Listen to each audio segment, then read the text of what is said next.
40 days you shut the government down, and now you're going to open the government up, and what did you get in return? Right. Nothing? Right. CrossroadsIRL.com. Democrats who were bitching and crying that they wanted the government open and now bitching and crying because it's going to reopen. They wanted Trump to cave, not their people. It's not about the fact that they want the best for the American people. It's really all about their agenda. Let's watch this video and let's know what your thoughts are about all of this. I have a lot more questions than answers. I don't know why Senate Democrats are going along with it so hard for a date promised in the future, and looks like they're settling for something that is 6 weeks down the line. Like, yeah, I don't get it. I would say, I'm sorry, you're just pretending. All of us knew that this was going to happen because the asks that they were demanding should be in place for the government to reopen were impossible to have. A bill had been signed that had taken away all of those subsidies that they were demanding in their rebuttal of the CR. And all of a sudden, you show up on TDSBC to tell us you don't know why they caved for a date in the future. It was all strategic.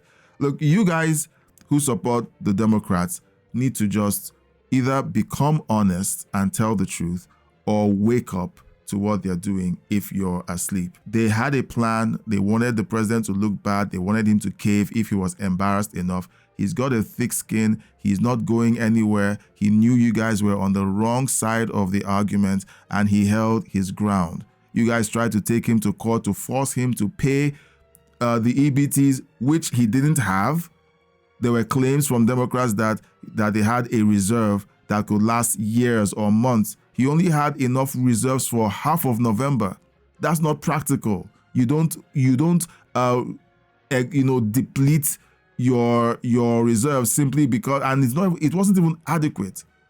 The court order came in to force the president to try to deplete the resources, and when it doesn't work, they will step up to say, well, the president must be having a lot of corruption in his administration.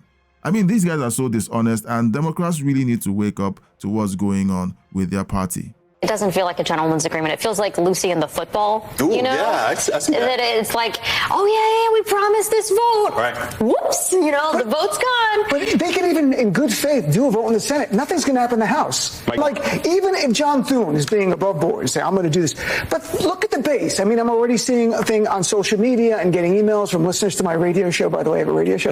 And we already said that. We gave you credit for that, Vivi. For 40 days, you shut the government down, and now you're going to open the government up, and what did you get in return? Right. Nothing? Right. Nothing? After the pain you inflicted, people were willing to take the pain. I talked to union workers from TSA who said, I'll take the pain if it's going to help me to get health insurance subsidies paid. So you're getting nothing in return. I don't know how, and you just won an election on Tuesday. Well, this is my question. What explains the timing here? Like, what changed? What changed? And they're going to spin it and say whatever it is they like. Two things changed. One, President Trump and his cabinet didn't budge.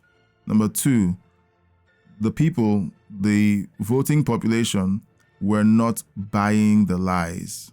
President Trump's approval ratings did not shift. His polling was getting stronger. They thought they were going to hurt him in the public eye. They didn't. And then finally, they had a kind of win with Mamdani's success in New York. And they want to take that as a win. That's not a win. That's not a win. That is an indictment, not even on the Democrat Party. The Democrat Party were already failed when they attempted to put forward Kamala Harris as the presidential candidate for their party.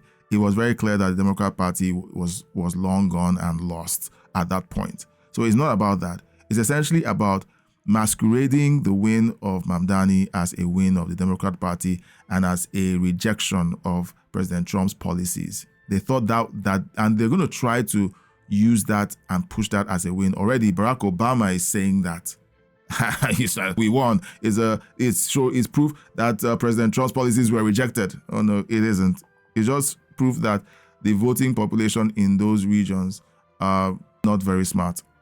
Trump deals didn't change. The cynical person would say that Democrats won the election, that's what changed. Yeah, Republicans are going to say that. That's exactly what they're going to say. And, I'm not flacking. I, worked for 3 Democratic senators back in the day. I'm not flacking for them now. I don't know what their response, a real response, is going to be to that because it's not apparent.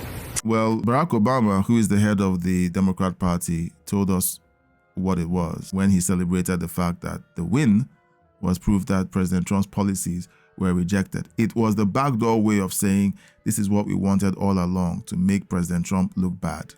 Subscribe. Thanks for watching, liking, and sharing this video. Please subscribe, leave a super thank, and join my membership to keep me doing this. A huge thank you to my supporters listed on the screen. Thank you for your donations and membership. Thanks for watching.